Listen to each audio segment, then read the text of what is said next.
Would you agree that the fraud in Minnesota was staggering and shocking? I agree that there is fraud in Minnesota. I don't believe these estimates are grounded in any evidence that I've seen. The $9 billion figure was based on a claim just that, well, I think that half of them must be fraudulent.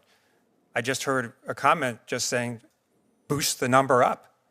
But to be clear, and with respect, you missed my testimony. No question there's fraud in Minnesota, and absolutely I share your righteous anger about whatever degree of fraud there was there. Do you agree that any Democrat politician, or let me be clear, any Republican politician that had knowledge of the fraud and was complicit should be prosecuted?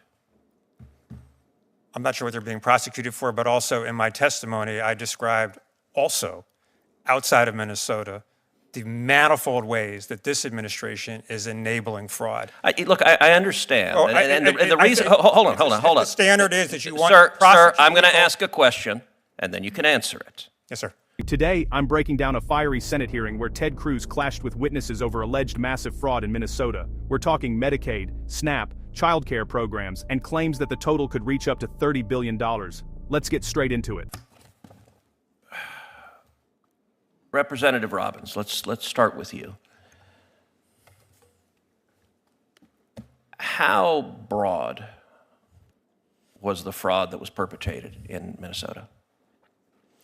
We are still getting a handle on it, but it's all of the, not all of, but a huge segment of the childcare programs, autism services, sober homes, emergency transportation, of 14 areas of Medicaid fraud, SNAP benefits.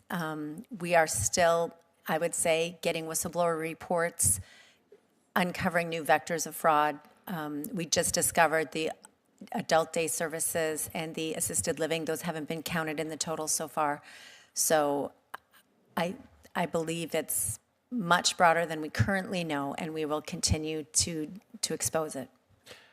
Is there any chance the elected Democrats in charge of the state were unaware of the fraud? No. There have been credible whistleblower allegations, press reports, and Office of Legislative Auditor reports for many years.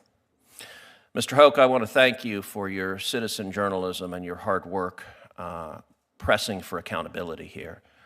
I will say I watched the video that you did with rapt attention. It was profoundly effective. It was also, by the way, an indictment of all of the so-called journalists on the national level, because none of them could be bothered to actually go and investigate. I want to ask you the same questions I asked Representative Robbins. Number one, how broad do you believe the evidence shows the fraud in Minnesota was? It's easily in excess of $30 billion when you take everything into account. You've got all of these NGOs, you've got nonprofits, you've got county money, you've got city money, you've got CCAP money, you've got another thing called Great Start. So there are all these piles of money that factor into the fraud. I don't know that anybody can ever determine an exact number, but I kept telling the U.S. attorney when he came out, he said, you got to get your number up, you got to get your number up, and he did. He kept ratcheting up the number, and I kept saying, you got to be at least at $30 billion. So going back to whether Governor Walz knew about it, Governor Walz admitted knowing about the fraud early in his first term, which would say 2020. Well, Minnesota Statute 3.971, Subdivision 9, clearly says that if you are made aware of fraud in a state agency, you are obligated to immediately report that fraud to the Office of the Legislative Auditor. Immediately. The Legislative Auditor is then the body that determines which law enforcement agency to bring into the investigation. Governor Walz did not contact the Office of the Legislative Auditor. He said he contacted the FBI. About what? That's not what the law says. How many organizations receiving taxpayer funds did you visit in total?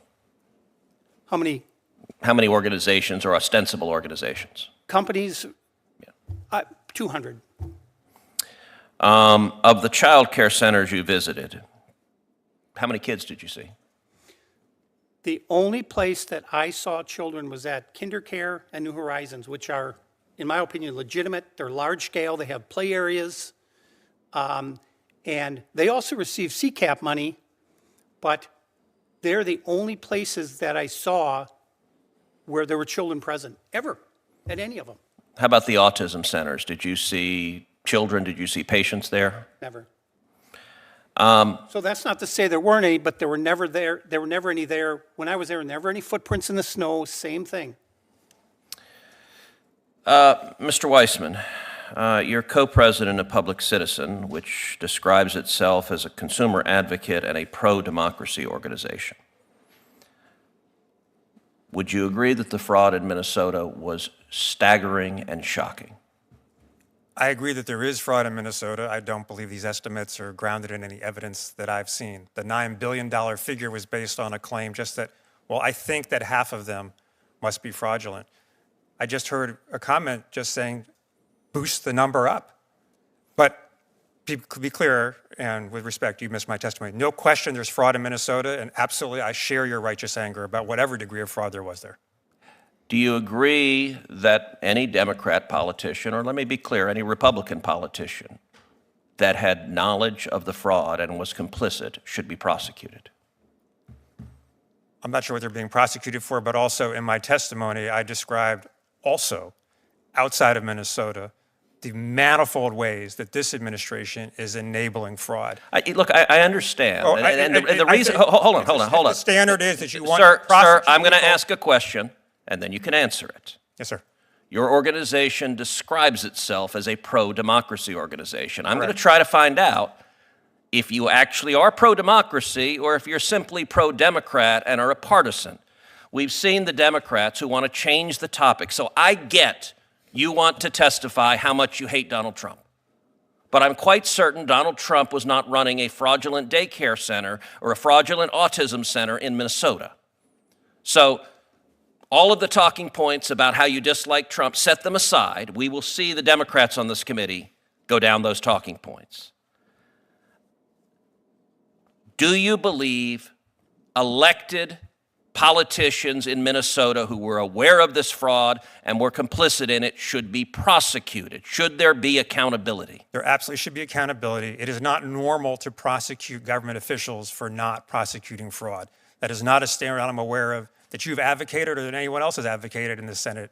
So do you think it's perfectly okay? I did not say if it's okay. If let's say Governor Walz or Attorney General Ellison knew about the fraud, benefited from the fraud in terms of bundling votes, benefited from the frauds in terms of collecting campaign finance violations, and deliberately looked the other way. You think that's not criminal conduct? In that hypothetical, it is not okay. 100% not okay. But also, if you'll permit me, that hypothetical is in fact happening throughout. Okay, yes, I get it. You dislike Trump. I understand you dislike Trump, Mr. Cruz. It is whether I have a standard of accountability. So let me sir, please do not interrupt me. Please do not. I'm being clear. Please do not interrupt me. Please do not interrupt me. Sir. You may answer questions after I ask them. Representative Robbins testified that fraud may span multiple programs: childcare, autism services, sober homes, emergency transport, assisted living, and more. She says whistleblower reports and auditor findings show this has been known for years, and the full scope may still be unfolding. One investigative witness said he visited around 200 organizations and claimed many facilities appeared empty when he checked them. He estimated the total fraud could exceed $30 billion across different funding streams. That number immediately raised eyebrows. Cruz pressed the issue of whether Governor Tim Walz knew about the fraud early in his term, and whether proper reporting procedures were followed under Minnesota law. The core question: if officials knew, should they face consequences? Before we continue, if you want sharp, straight-to-the-point breakdowns of major political moments, hit that subscribe button and stay informed. The most heated moment came when Cruz questioned Robert Weissman of Public Citizen. Weissman agreed fraud should be prosecuted, but challenged the massive dollar estimates, saying he hasn't seen proof supporting those figures. Cruz accused him of deflecting. Weissman insisted accountability requires solid evidence, not assumptions. And that's where the hearing ended. Sharp disagreement over the scale, the proof, and who should be held responsible. Here's the bottom line: serious fraud allegations, massive disputed dollar figures, questions about oversight and accountability. Now the spotlight is on Minnesota, and this debate is far from over. What's your take? Let me know in the comments.